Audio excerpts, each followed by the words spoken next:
আসসালামু আলাইকুম সুপ্রিয় গাছমিক ভাই বোনেরা, দেশ এবং দেশের বাইরে থেকে আমাদের এই ভিডিওটি যারা দেখছেন তাদেরকে জানাই বগুড়া সম্রাট নার্সারির পক্ষ থেকে প্রীতি ও শুভেচ্ছা। আজকে সম্রাট নার্সারির নিজস্ব বাগান থেকে একটি লাইভ ভিডিও নিয়ে আসলাম।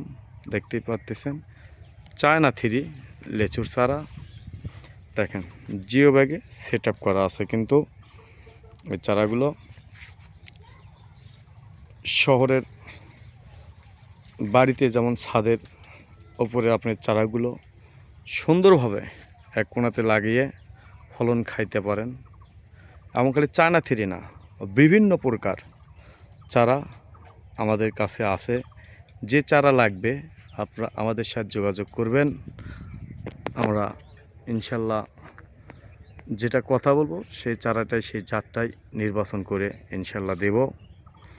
এরকম মাদার গাছ থেকে চারাগুলো তৈরি করা হয়েছে। এই বছর ফলন ছিল কিন্তু এখন নাই, ভিডিওটা ফলনের পরে ভিডিও করা পড়ছে তো এই কারণে। এই যে দেখেন আপনারা বুঝতে পারবেন, দেখেন এই যে লেচু কিন্তু ছিল, এখানে লেচু ছিল কিন্তু এটা নষ্ট হয়ে গেছে। কিন্তু লেচু যেগুলো ছিল যেগুলো তো ছিল, এই যে দেখেন একটা ফুল আসতেছে, কিন্তু এই দেখেন ফুলও আসতেছে। এই চারাগুলো আপনারা নিয়ে ক্রয় করে বাসায় ছাদে লাগিয়ে খাইতে পারেন ইনশাল্লাহ। আর আমরা সারা বাংলাদেশে কুরিয়ার সার্ভিসের মাধ্যমে ডেলিভারি করে থাকি। স্ক্রিনে দেওয়া নাম্বারে যোগাযোগ করবেন।